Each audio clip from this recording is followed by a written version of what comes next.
Hello guys, DBMS के revision में आप सभी का स्वागत है। अपन डीबीएमएस का रिवीजन कर रहे थे आरपीएससी प्रोग्रामर के लिए, जिसमें से लास्ट वीडियो में अपन ने देख लिया था रिलेशन कैलकुलस के बारे में अपन चर्चा कर चुके थे। आज बात करते हैं ईआर मॉडल के बारे में। ईआर मॉडल के बारे में बात करें तो सबसे पहले ईआर मॉडल को नाम आ जाता है एंटिटी रिलेशनशिप मॉडल के नाम से इसको जाना जाता है। ठीक है गाइज, क्लास की जो पीडीएफ फाइल होगी वो मैं टेलीग्राम पर डाल दूंगा। टेलीग्राम का जो लिंक होगा वो वीडियो के डिस्क्रिप्शन में आपको दे रखा है, वहाँ पर जाकर आप ज्वाइन कर सकते हो। तो बात करें ईआर मॉडल के बारे में, तो ईआर मॉडल का जब चर्चा होती है तो यहाँ पर लिखा गया है एंटिटी रिलेशनशिप मॉडल इसको कहा जाता है। पीटरसन ने इसको बनाया था, कब बनाया था? 1970 में। इसके अंदर से डाटाबेस को डिज़ाइन करने के लिए इसका निर्माण किया गया था। इसको ईआर डायग्राम के नाम से भी जाना जाता है। ठीक है गाइज, बात करें इसके अंदर से एंटिटी या फिर इसको आप एंटिटी सेट भी कह सकते हो, तो उसको बताया जाता है रेक्टेंगल से गाइज। और जो रिलेशनशिप सेट होता है या फिर जो रिलेशनशिप होती है उसको डायमंड से बताया जाता है। किससे बताया जाता है? डायमंड से बताया जाता है। कभी कभार आपने ये चीज़ भी देखी होगी, इस प्रकार से देखो, एक एंटिटी ये आ जाती है, E1 आप इसको बोल सकते हो, दूसरे एंटिटी के साथ में इस प्रकार से संबंध बताया जाता है, ये E2 हो गई, और यहाँ पर आपने इन दोनों के मध्य रिलेशन बना दिया गया। ठीक है गाइज, इस प्रकार से इसको बताया जाता है। आगे बात करें तो ईआर डायग्राम रिलेशन मॉडल में से टेबल बनाने में मदद करता है। याद रखना, क्या करेगा? ईआर डायग्राम रिलेशनल मॉडल में टेबल बनाने के लिए क्या करेगा? हेल्प करता है। आगे बात करें एंटिटी सेट के बारे में, तो एंटिटी सेट होता क्या है? एंटिटी सेट उसको कहते हैं रिकॉर्ड्स का कलेक्शन या फिर टपल्स का कलेक्शन होता है, उसको क्या कहते हैं? एंटिटी सेट के नाम से जाना जाता है। रिकॉर्ड्स का कलेक्शन हो गया, ठीक है, यहाँ पर लिखा भी गया है रिकॉर्ड्स का कलेक्शन है, टपल्स का कलेक्शन होता है, उसको एंटिटी सेट कहा जाता है। एंटिटी सेट के बारे में बात करें तो एंटिटी सेट दो प्रकार की होती है, एक स्ट्रॉन्ग एंटिटी होती है, एक वीक एंटिटी होती है। यहाँ पर लिखा भी गया है स्ट्रॉन्ग एंटिटी हो गई और एक हो गई वीक एंटिटी। स्ट्रॉन्ग एंटिटी होती है, इसके अंदर से प्राइमरी की एग्जिस्ट करती है, और वीक एंटिटी के अंदर से आपको प्राइमरी की नहीं मिलती है।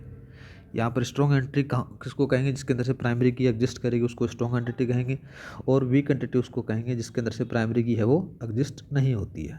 ठीक है, आगे बात करें तो स्ट्रॉन्ग एंटिटी होती है उसको सिंगल रेक्टेंगल से बताया जाता है। किससे बताया जाएगा? सिंगल रेक्टेंगल से बताया जाता है।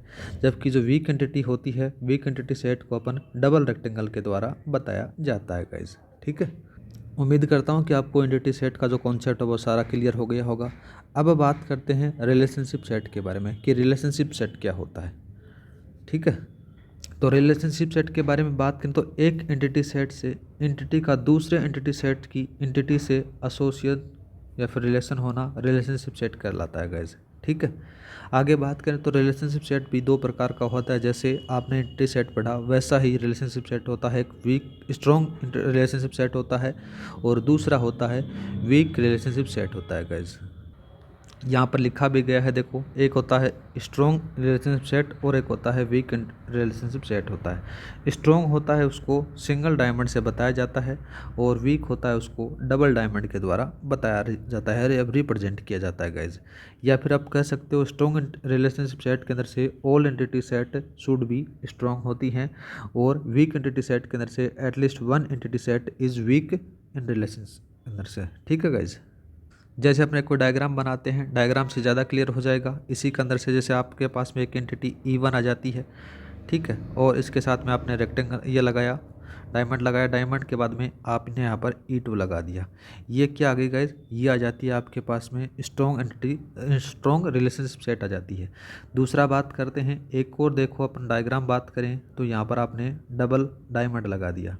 डबल डायमंड लगाया तो एक E1 ये आ जाती है, एक E2 ये आ जाती है, और ये आ जाती है R। इसको बोल सकते हो आप वीक रिलेशनशिप सेट बोल सकते हो। ठीक है, आगे चर्चा करते हैं प्रॉपर्टी ऑफ रिलेशनशिप सेट के बारे में कि कौन कौन सी प्रॉपर्टी होती हैं, उन्हीं के बारे में यहाँ पर लिखा गया है कि प्रॉपर्टी ऑफ रिलेशनशिप सेट, इसके अंदर से आपको सबसे पहला नाम आ जाता है यूनिक नेम होना चाहिए। दूसरा बात करें तो डिग्री ऑफ रिलेशनशिप होना चाहिए। तीसरा आ जाता है मैपिंग कार्डिनलिटी ऑफ रिलेशनशिप। ये थोड़ी सी इंपॉर्टेंट है, इनके बारे में थोड़ा सा आपको बता दूंगा गाइज। पहले अपन जिक्र करते हैं यूनिक नेम के बारे में। यूनिक नेम क्या अंदर से क्या होता है कि जो रिलेशन ईआर डायग्राम में बनाए जाएंगे उनका नाम क्या होना चाहिए? यूनिक होना चाहिए, और उस नेम को हम क्या नहीं कर सकते? रिपीट नहीं कर सकते। मतलब एक बार नाम यूज़ कर लिया, दोबारा से नाम यूज़ नहीं कर सकते उसका। ठीक है, पहली प्रॉपर्टी हो गई। दूसरा बात करते हैं डिग्री ऑफ रिलेशनशिप के बारे में। जब डिग्री का जिक्र होता है तो डिग्री ऑफ रिलेशनशिप के बारे में बात करें ना गाइस, तो एक छोटे से डायग्राम के अकॉर्डिंग मैं आपको समझाना चाहूँगा। जैसे आपके पास में एक E1 एंटिटी सेट आ जाता है। दूसरा बात करें अपन अपने पास में यहाँ पर एक आपके पास में रिलेशन आ जाता है और दूसरी यहाँ पर आ जाती है E2, दूसरा एंटिटी सेट आ जाता है। इसके अंदर से क्या है, आपको इसकी जो है बाइनरी रिलेशनशिप देखने को मिलेगी और इसकी डिग्री आपको मिलेगी बाइनरी। ठीक है, जैसा अगर आपने यहाँ पर एक और ऐड कर दी, एक एंटिटी और ऐड कर दे तो यहाँ पर, तो ये कौन सी हो जाती है, टर्नरी आपको देखने को मिल जाती है, मतलब कि टर्नरी रिलेशनशिप यहाँ पर देखने को मिलेगी। एक और बात कर लेते हैं, जैसे आपके पास यहाँ पर आपने एक और लगा दिया तो यहाँ पर E4 यूज़ कर लिया, तो उसको आप क्या बोल सकते हो, क्वाड्रेंटरी बोल सकते हो इसकी डिग्री। ठीक है, तो मिनिमम जो डिग्री होगी वो यूनरी हो सकती है। क्या हो सकती है गाइस, यूनरी, याद रखना यूनरी हो सकती है। इसकी डिग्री आपको 1 देखने को मिलेगी। और अगर मैक्सिमम डिग्री के बारे में बात करें तो उसको एनएरे कहा जाता है। ठीक है, क्या कहते हैं, एनएरे कहते हैं। नेक्स्ट बात करते हैं गाइस मैपिंग कार्डिलिटी ऑफ रिलेशनशिप के बारे में। तो यहाँ पर आ जाता है मैपिंग कार्डिलिटी। मैपिंग कार्डिलिटी के अंदर से आपको मैपिंग जो कार्डिलिटी होगी उसके अंदर से 1 to 1 देखने को मिलेगा, 1 to many मिलेगा, many to 1 मिलेगा और many to many मिलेगा। इस प्रकार से आपके पास में 3 प्रकार की देखने को मिल जाती हैं। ठीक है, कौन कौन सी हैं, 1 to 1, 1 to many, many to 1, ये दोनों एक ही आपको मिलेंगी। क्या मिलेंगी, ये दोनों आपको एक ही मिलती हैं। ठीक है, और मैनी टू मैनी एन आ जाती है। अब बात करते हैं सबसे पहले 1 to 1 के बारे में। 1 to 1 के अंदर से क्या होता है कि एक एंटिटी सेट में यदि एक एंटिटी दूसरी एंटिटी के साथ में, कि एक एंटिटी के साथ में एटमोस्ट 1 एंटिटी के साथ में ही एसोसिएशन होती है तो उसको मैपिंग कार्डिनिटी के अंदर से 1 to 1 मैपिंग कहते हैं। ठीक है, जैसे इसके डायग्राम के अकॉर्डिंग बात करें, देखो यहाँ पर आ जाता है एक entity A1, A2, A3, A4 आ जाती है। इधर बात करें B के अंदर से B1, B2, B3 और B4 आ जाती है। इसके अंदर से A आ गया और इसके अंदर से आपने B बता दिया गया। अब इसके अंदर से एक को एक में दे दिया जाता है, जैसे एक इसके साथ में आ गया, ये इसके साथ में आ गया, ये इसके साथ में आ गया, ये इसके साथ में आ गया, इसको 1 to 1 कह सकते हो आप। ठीक है, अब बात करते हैं 1 to many और many to 1 के बारे में। अगर इसका एग्जाम्पल बात करें 1 to 1 का, तो 1 to 1 का आप ये बता सकते हो, जैसे आपका मोबाइल नंबर की जगह सपोज करो आपका जो आधार कार्ड है वो 1 to 1 आ जाता है, मतलब एक आदमी का एक ही आधार कार्ड जनरेट होता है, उसका दूसरा जनरेट नहीं हो सकता, तो उसको क्या कह सकते हो आप, 1 to 1 कह सकते हो। दूसरा बात करते हैं 1 to many या फिर many to 1 के बारे में बात करते हैं। ठीक है, इसके अंदर से क्या होता है, नाम बात करें तो एक एंटिटी सेट की एक एंटिटी यदि दूसरे एंटिटी सेट की एक से ज़्यादा एटमोस्ट n एंटिटी के साथ में एसोसिएशन रहती है तो उसको मैपिंग कार्डिनिटी के अंदर से 1 to many मैपिंग कहलाते हैं। ठीक है गाइज, जैसे अपन इसी डायग्राम के अकॉर्डिंग समझ लेते हैं, थोड़ा सा ज़्यादा समझ में आ जाएगा आपको। डायग्राम ये रहा। इसके अंदर बात करें ना गाइज, तो आपको छोटा सा एग्जांपल देखने की ज़रूरत है। जैसे आपके पास में 2 सिम आ जाती हैं, आपका फ़ोन रखते हो, फ़ोन के अंदर से 2 सिम रख सकते हो, BSNL और एयरटेल, इस प्रकार से कोई भी रख सकते हो। तो जैसे ये इसके साथ आ गया, ये इसके साथ भी नहीं हो सका, दूसरे वाला देखो, ये इसके साथ हो गया, ये इसके साथ और ये भी इसके साथ हो गया, इस प्रकार से आप इसको कह सकते हो। या फिर आप इसको जैसे आपने छोड़ दिया, इस वाले को छोड़ दिया, 2 के साथ में नहीं हुआ तो आप इसको कह सकते हो 1 to many के बारे में, मतलब इसके अंदर से है ना, इसके अंदर से many को लोगे और इसके अंदर से 1 को चूज कर सकते हो। ठीक है गाइस, दूसरा बात करते हैं इसी के अंदर से, देखो 1 to many के बारे में। तो 1 to many मैपिंग में रिलेशनशिप सेट की प्राइमरी की मैनी एंटिटी सेट की जो प्राइमरी की होती है वह रिलेशनशिप सेट की प्राइमरी की होती है। ठीक है, दूसरा बात करें तो 1 to many मैपिंग में रिलेशनशिप सेट की टेबल को डिलीट किया जा सकता है। इसके लिए मैनी एंटिटी सेट की अंदर दूसरे एंटिटी सेट की प्राइमरी की को फॉरेन की बनाकर हम कर सकते हैं काम। ठीक है गाइस, अब बात करते हैं मैनी टू 1 के बारे में। मैनी टू 1 में क्या होता है, मैनी टू 1 में होता है यदि एक एंटिटी सेट की एक से ज़्यादा एंटिटी एटमोस्ट n दूसरी एंटिटी सेट के साथ में क्या करती हैं, एसोसिएट होती हैं, तो उसके अंदर से मैनी टू 1 मैपिंग कार्डिनिटी आपको देखने को मिल जाती है। मतलब कि जो आपने इस वाला एग्जाम्पल था ना, इस वाले को आपने ऑपोजिट कर दो, ये वाला इधर बैठा दो और ये वाला इधर बैठा दो, ये मैनी टू 1 का आ जाता है गाइस। ठीक है, जैसे इंडियन सिटीजन आ गए, उनके पास में बहुत सारे मोबाइल नंबर हो सकते हैं, जियो, एयरटेल, इंडिया वगैरह वगैरह सारी चीज़ें आप देख सकते हो गाइस। नेक्स्ट बात करते हैं मैनी टू n के बारे में। मैनी टू n के अंदर से क्या होता है, या फिर इसको मैनी टू मैनी बोल सकते हो, एक एंटिटी सेट एक से ज़्यादा एंटिटी एटमोस्ट n एंटिटी दूसरे एंटिटी के साथ में एक से ज़्यादा एटमोस्ट n एंटिटी के साथ में एसोसिएट होती है, वह मैपिंग कार्डिनिटी के अंदर से मैनी टू मैनी होती है। जैसे आपने क्या कर दिया गया, एक इस टीचर है, बहुत सारे टीचर के अंदर से बात करें, देखो छोटा सा एग्जांपल बात करते हैं, इसी डायग्राम से समझ लो, ज़्यादा समझ में आ जाएगा। जैसे ये इसके साथ आ गया, ये इसके साथ आ गया, ठीक है, और ये इसके साथ, ये इसके साथ, ये इसके साथ, एक इधर से एक इधर से, मतलब इसके अंदर से मैनी टू मैनी का अंदर से देखने को मिल जाता है।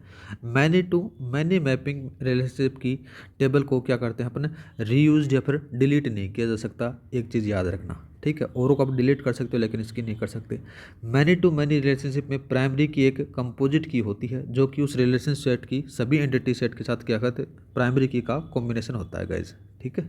और इसका जो रिप्रेजेंटेशन है उसको थोड़ा सा याद रख लेना। रिप्रेजेंटेशन के अंदर से बात करें तो देखो आपके पास में यहाँ पर एक E1 आ गया, दूसरी आपके पास में आपने रिलेशन बनाया इसके साथ में, यहाँ पर ये R आ जाता है और एक E2 आ जाता है, ठीक है। इसको इस प्रकार से कर सकते हो, या फिर बात करें तो आप इस प्रकार से भी इसको रिप्रेजेंट कर सकते हो। जैसे आपने E1 लिया यहाँ पर और दूसरी आपने E2 लिया, इन दोनों के मध्य आपने स्टार लगाया तो भी ये क्या जाती है, मैनी टू मैनी आ जाती है।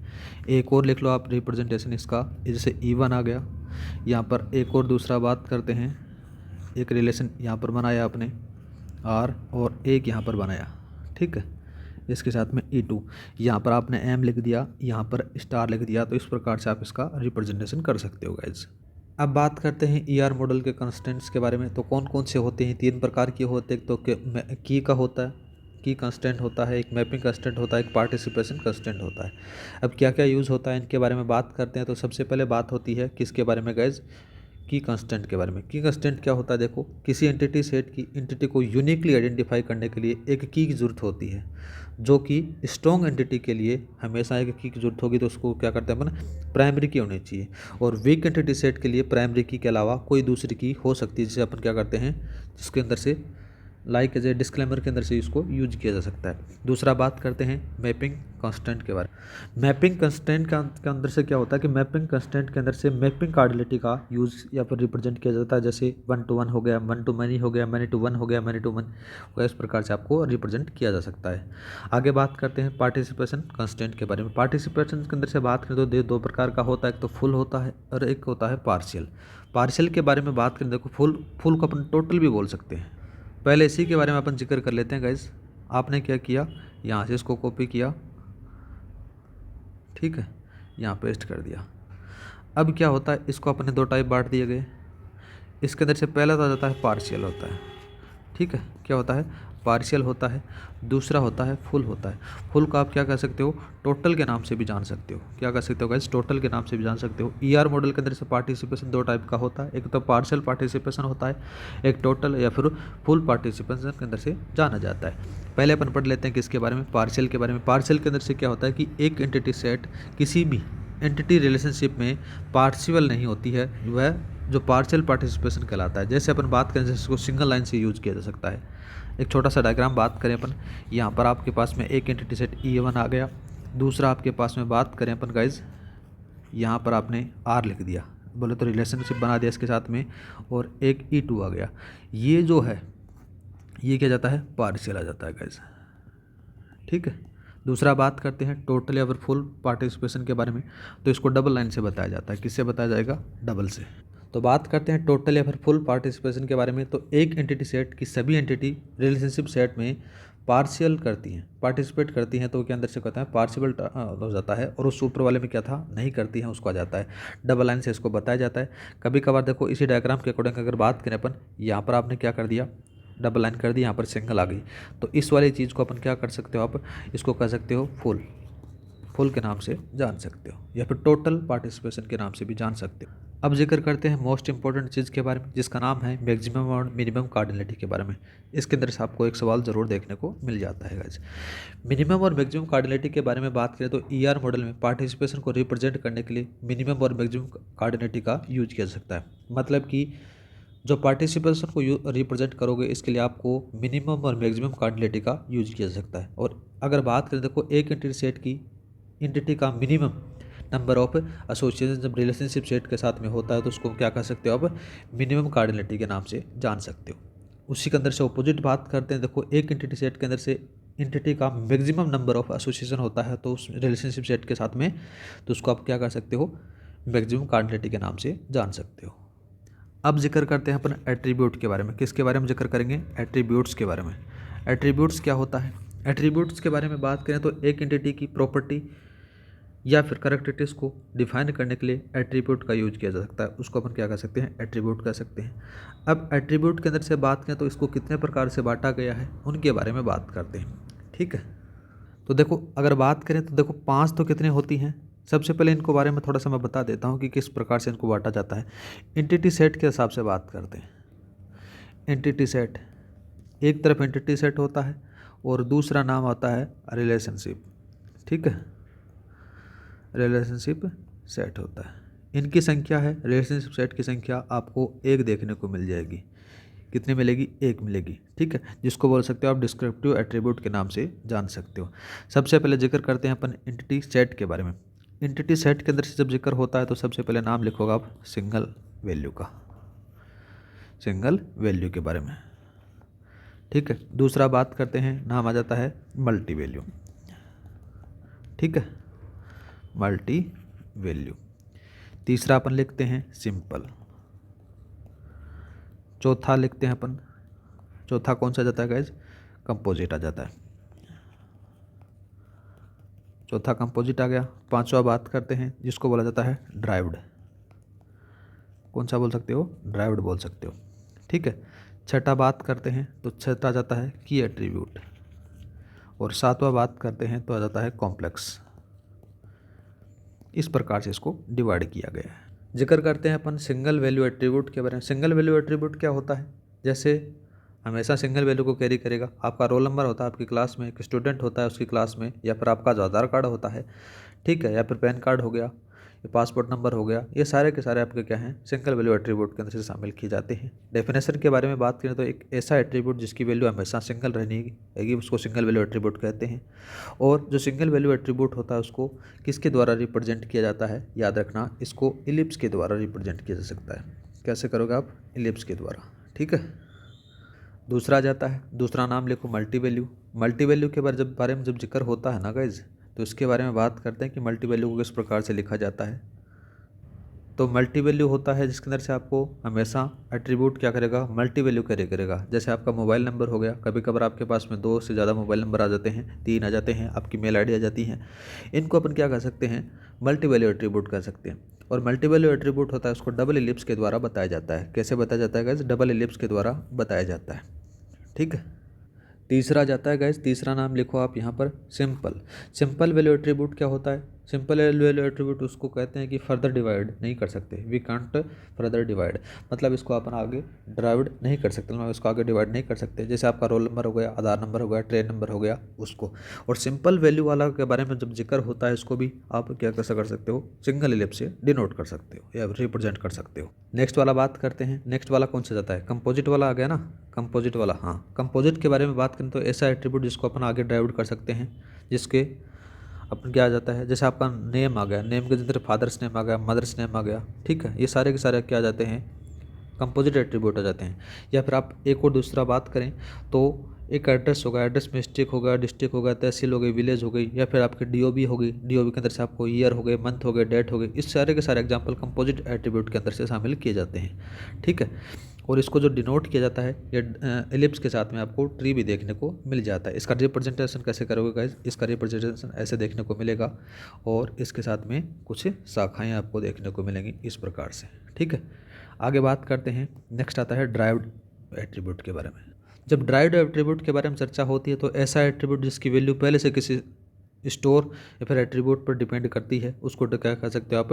ड्राइव्ड एट्रीब्यूट कर सकते हो। जैसे एज एट्रीब्यूट को वैल्यू होती है वो डीओबी पर डिपेंड करती है। ठीक है, छोटा सा एग्जांपल समझ सकते हो आप, उसको ड्राइव्ड कर सकते हो। और बात करें इसी के बारे में तो जो ड्राइव्ड एट्रीब्यूट होता है उसको डॉटेड इलिप्स से बताया जाता है। कैसे? इस प्रकार से बताया जाता है। नेक्स्ट बात करते हैं की एट्रीब्यूट के बारे में। की एट्रीब्यूट के बारे में जब चर्चा होती है तो की एट्रीब्यूट किसको कहेंगे? एक एंटिटी सेट जो एट्रीब्यूट यूनिकली आइडेंटिफाई करता है उसको की एट्रीब्यूट कह सकते हैं। और इसको रिप्रेजेंट कैसे किया जाता है? जो भी नाम होगा उसको रिप्रेजेंट अंडरलाइन के साथ में किया जा सकता है। छोटा सा एग्जांपल बताता हूँ गाइस जो आपको क्लियर हो जाएगा।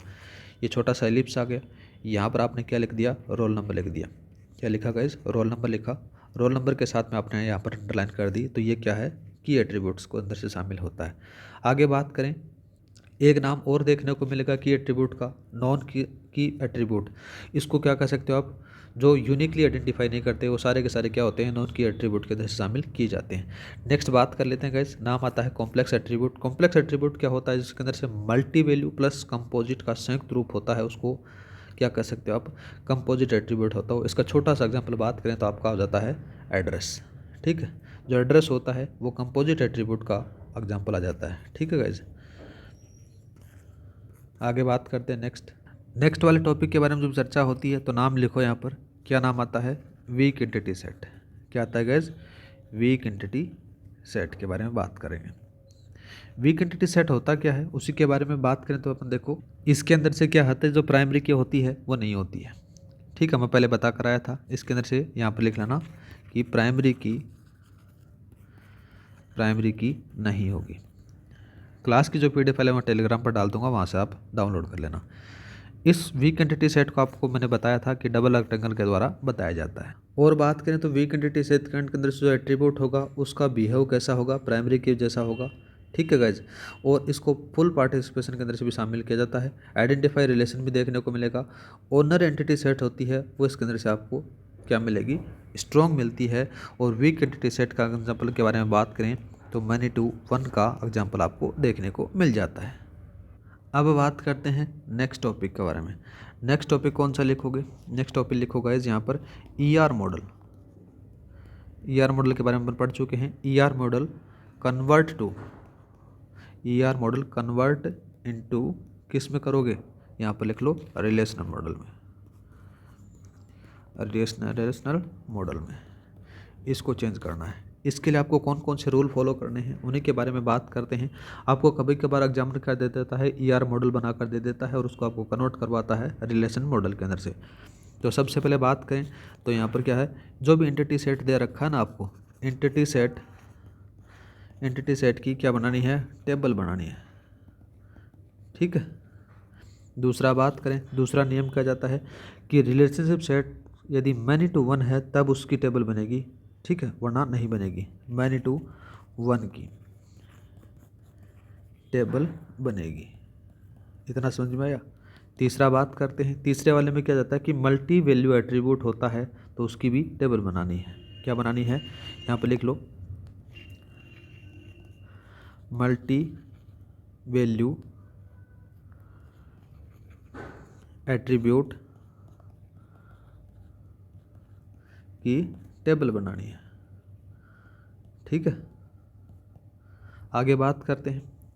दूसरा जाता है, देखो चौथा नियम है जिसके अंदर से कन्वर्ट करने का, वीक एंटिटी सेट होता है वो weak entity set strong entity set के अंदर से क्या होता है, मैनी टू वन को रिप्रेजेंट करता है। ठीक है, अब बात करते हैं गाइज एडवांस फीचर हैं जो ईआर मॉडल के, उनके बारे में, या फिर कह सकते हो एक्सटेंडेड ईआर डायग्राम फीचर्स के बारे में गाइज, कौन कौन से जो हैं उनके बारे में अपन चर्चा करें। तो इसके बारे में बात करें देखो advance features of ER diagram के बारे में या फिर ईआर मॉडल के बारे में, तो सबसे पहला नाम आता है स्पेशलाइजेशन का। क्या होता है, स्पेशलाइजेशन। ठीक है, दूसरा नाम आ जाता है जनरलाइजेशन। ठीक है, जनरलाइजेशन हो जाता है। तीसरा बात करते हैं, तीसरा जाता है एट्रीब्यूट इनहेरिटेंस। याद रखना इनको, एट्रीब्यूट इनहेरिटेंस। ठीक है, और चौथा लिख लो आप यहाँ पर एग्रीगेशन। इन चारों के बारे में अपन चर्चा करने वाले हैं। देखो किस प्रकार से काम करता है, स्पेशलाइजेशन हो गया, ठीक है, जनरलाइजेशन हो गया, एट्रीब्यूट इनहेरिटेंस हो गया, एग्रीगेशन हो गया। इनके बारे में सबसे पहले बात करते हैं। स्पेशलाइजेशन या फिर जनरलाइजेशन है वो दोनों एक ही चीज़ें होती हैं, किस प्रकार से इनको डिफरेंस किया जा सकता है उनके बारे में बात करते हैं। सबसे पहले जब जिक्र होता है तो स्पेशलाइजेशन का जिक्र होता है। इसके अंदर से क्या है, एक हाई ऑर्डर एंटिटी सेट से दो या दो से ज़्यादा लो ऑर्डर एंटिटी सेट बनाना स्पेशलाइजेशन कहलाता है। दूसरा इसका अपोजिट आ जाता है कि इसमें दो या दो से ज़्यादा लो ऑर्डर एंटिटी सेट को मिलाकर एक हाई ऑर्डर एंटिटी सेट बनाना जनरलाइजेशन कहलाता है। ठीक है, इतना समझ में आ गया। या फिर आपको देखने को मिलेगा टॉप टू बॉटम का अंदर से बात करें तो उसके अंदर से टॉप टू बॉटम होता है, उसको स्पेशलाइजेशन के अंदर से जाना जाता है, और बॉटम टू अप होता है। ठीक है, उसको अपन क्या कहते हैं, जनरलाइजेशन के अंदर से जान सकते हैं। उम्मीद करता हूँ कि इन दोनों चीज़ों के बारे में आपको समझ में आ गया होगा। ये वाला और ये वाला। दूसरा आ जाता है कि स्पेशलाइजेशन और जनरलाइजेशन होता है, इसको ट्रायंगल से बताया जाता है। किससे बताया जाएगा? ट्रायंगल से, सिंबल का यूज़ करके इसको बताया जाता है। ठीक है, आगे बात करते हैं गाइस। दूसरा आता है एट्रीब्यूट, इनहेरिटेंस और एग्रीगेशन के बारे में जिक्र करेंगे। सबसे पहले अपन एट्रीब्यूट इनहेरिटेंस के बारे में। एट्रीब्यूट इनहेरिटेंस क्या होता है कि एट्रीब्यूट इनहेरिटेंस स्पेशलाइजेशन और जनरलाइजेशन के केस में भी वर्क करता है। इसके अंदर से क्या होता है, हाई ऑर्डर एंटिटी सेट अपने एट्रीब्यूट लो ऑर्डर एंटिटी सेट को इनहेरिट करता है, बस और कुछ नहीं करता। ठीक है, और जनरलाइजेशन स्पेशलाइजेशन के में टेबल हमेशा क्या बनती है, चाइल्ड ऑर्डर की बनाई जाती है। ये याद रखना थोड़ा सा नोट डाल के। ठीक है, चाइल्ड ऑर्डर का मतलब बात करें तो उसकी जो लो ऑर्डर होगी ना, उसी की टेबल बनती है और किसी की टेबल नहीं बनती है।